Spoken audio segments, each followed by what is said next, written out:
Exercise 1.7 का question number 1 है, find the square root of the following decimals by prime factorisation. Decimal क्या होता है? ये पॉइंट के अंदर जो नंबर हो उन्हें डेसिमल कहा जाता है। 1.5 के अंदर आप लोगों ने ये डिस्कस किया था कि आपके पास सिंपल एक नंबर था होल फॉर्म में, उसके पेयर्स बना के आप लोगों ने सोल्व कर लिया। उसके बाद आप लोगों ने 1.6 के अंदर ये देखा कि फ्रैक्शन में नंबर है। अब आपके पास किस में है? डेसिमल में। डेसिमल में हो तो डेसिमल पहले हम लोग ख़त्म करते हैं और उसके बाद उसे सोल्व कर लेते हैं। ये देखें डेसिमल हम लोग इस तरह इसका ख़त्म करते हैं। अगर पॉइंट मतलब डेसिमल की जगह हम लोग 1 लगाते हैं और आगे जितने भी डिजिट्स हों उतने हम लोग 0 लगा देते हैं। ये देखिए 1, आगे 2 डिजिट हैं तो 2 0। अब इसके हम लोग फैक्टर्स बनाते हैं। तो ये देखिए 11 के टेबल पे सोल्व है। 11 11 ज़ा 121, 11 1 ज़ा 11, 2 5 ज़ा 10, 0 वैसे ही साथ आ गया, 2 2 ज़ा 4 और ये 4 सोल्व हुआ है तो 1 इधर साथ आ गया, 2 5 ज़ा 10, 5 5 ज़ा 25, 5 1 ज़ा 5। इसके बाद हमारे पास क्या है?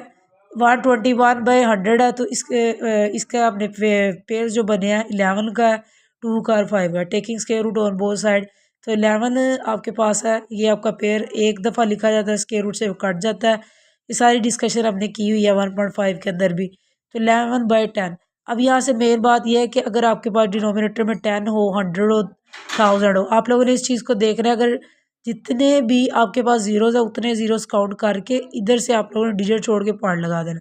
अब देखिए जैसे 10 है तो मतलब एक ज़ीरो है तो 1 डिजिट छोड़ के आपने इधर पॉइंट लगा देना।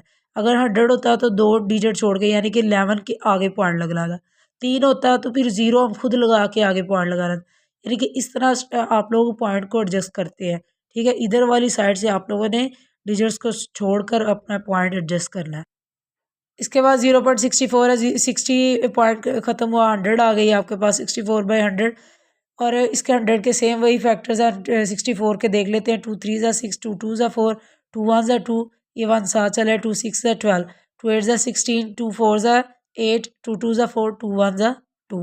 तो ये हमारे पास है। इसके बाद आप लोगों ने ये इसके पेयर बन गए। पेयर में taking square root on both side, ये आप लोगों ने स्क्वायर रूट्स ले लेना है। तो स्क्वायर रूट लेने के बाद सेम उसी पैटर्न में आपका ये एक दफ़ा नंबर आ जाएगा। 2 2 ज़ा 4, 4 2 ज़ा 8, 8/10। 7.29 है। 7.29 के लिए आप लोग क्या करेंगे?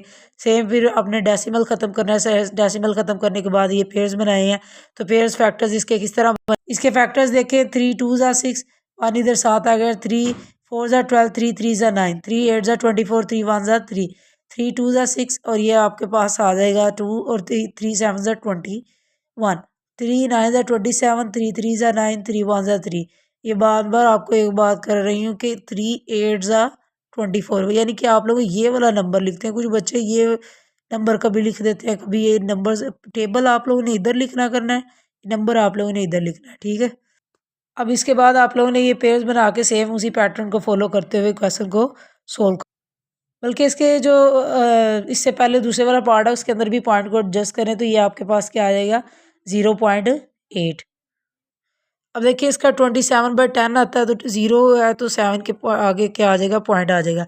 1.44 है, 1.44 है। इसके भी आप लोगों ने फैक्टर्स बना के सेम उसी पैटर्न को सोल्व करते हुए क्वेश्चन को सोल्व कर लेना।